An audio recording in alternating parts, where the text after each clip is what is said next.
The sun dipped below the horizon, casting a warm, golden glow that slowly faded into a deep, foreboding twilight. The sky, once vibrant with hues of orange and pink, now surrendered to the encroaching darkness, painting a picture of serene yet eerie beauty. Shadows stretched long and hungry towards the house on the hill, as if the very darkness itself was reaching out to claim it.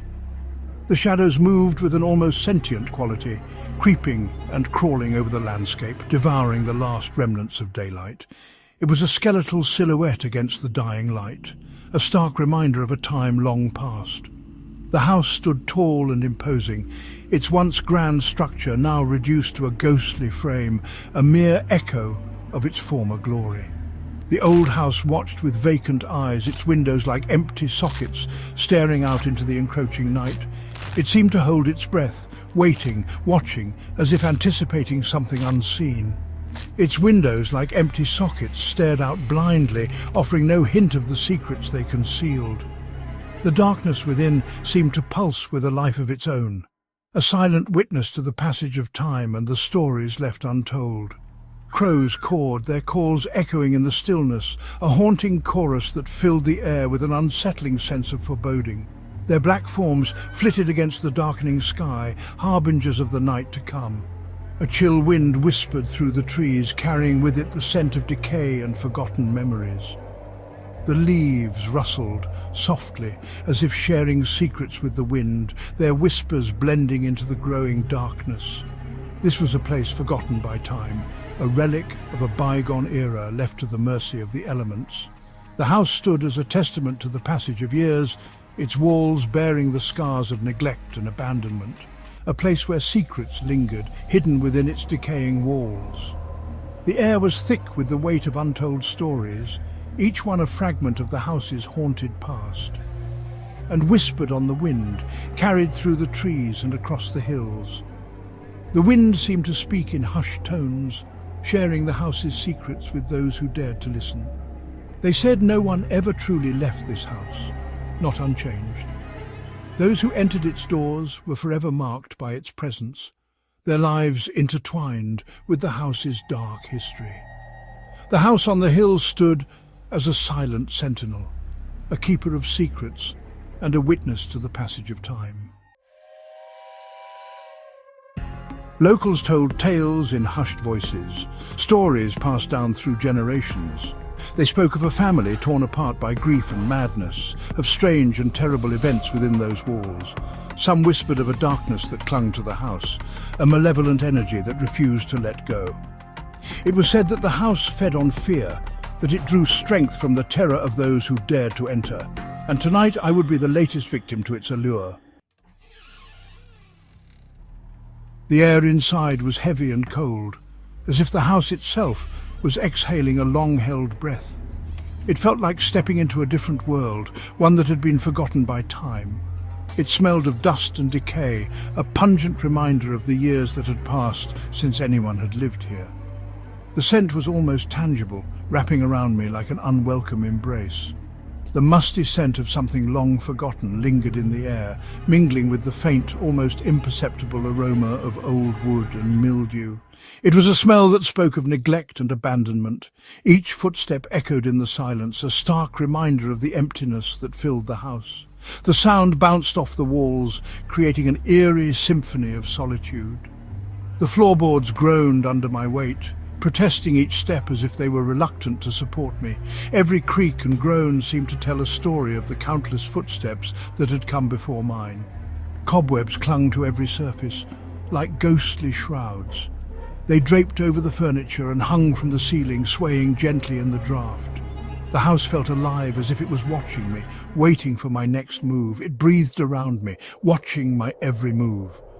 The shadows seemed to shift and dance, creating the illusion of movement where there was none.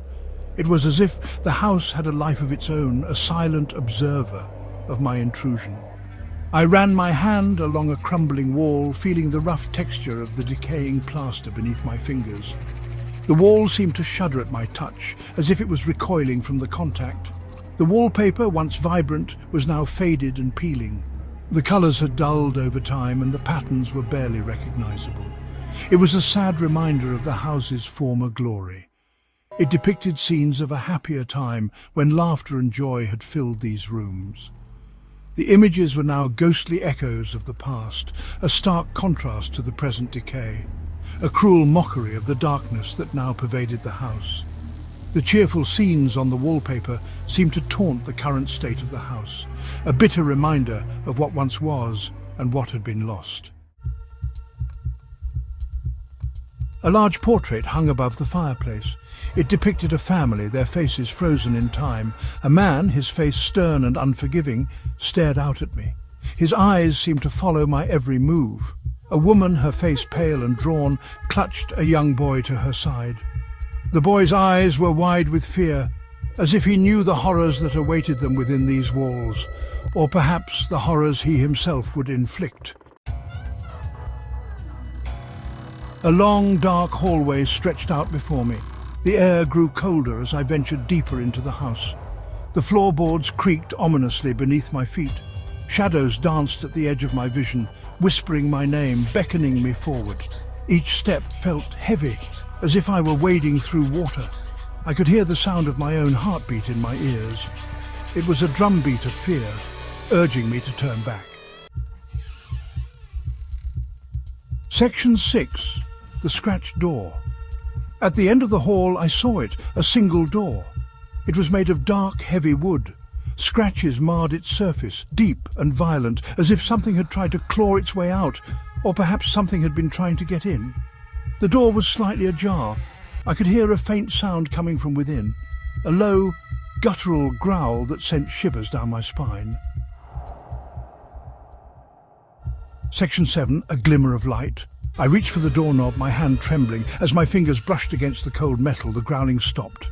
There was a moment of absolute silence. It was the silence of anticipation, of something terrible about to happen. I took a deep breath and pushed the door open. A faint light flickered from within the room, casting long, dancing shadows across the hall. Section 8. A blood-curdling scream. The air inside the room was thick with the smell of blood and decay. It hit me like a physical blow. I stumbled back, gagging. And then I heard it, a scream, high-pitched and filled with unimaginable terror. It echoed through the house, bouncing off the walls, searing itself into my mind. It was the sound of pure, primal fear, the sound of a soul being ripped apart. Section 9. The warning, and then silence.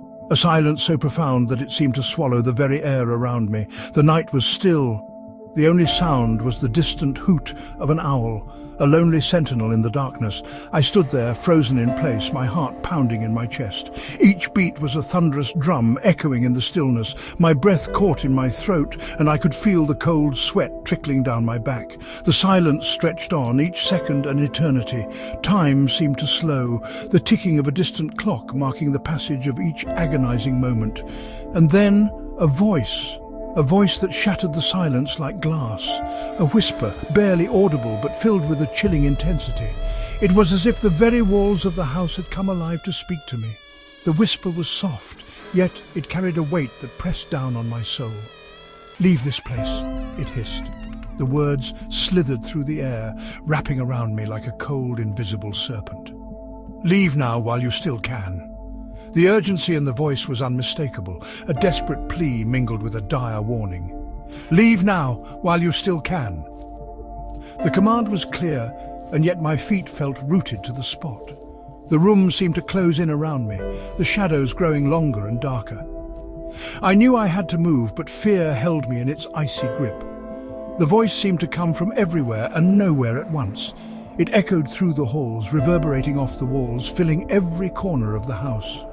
It was the voice of the house itself, ancient and malevolent. It was the voice of the house itself.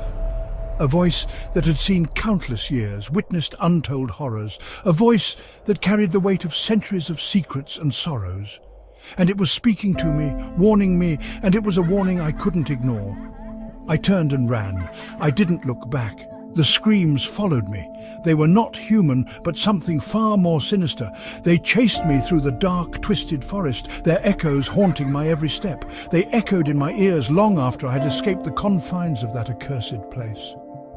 The screams, the whispers, the voice of the house, they all lingered in my mind, a constant reminder of the terror I had faced. The house on the hill held its secrets close, secrets that were never meant to be uncovered.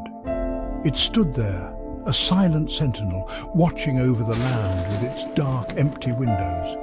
It was a place of power, of darkness, and of warnings.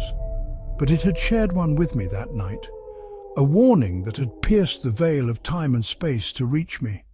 A warning that had saved my life, but at what cost? The house had spoken, and I had listened. A warning whispered on the wind, a warning carried by the very air itself, a message from the past to the present. It was a warning that would haunt me for the rest of my days, a reminder of the night I faced the darkness and lived to tell the tale, a warning I would never forget. The memory of that night, of the voice, of the house, would stay with me forever. It was a part of me now, a shadow that would follow me wherever I went. And I knew deep down that the house was still watching, still waiting, still whispering its warnings to those who dared to listen.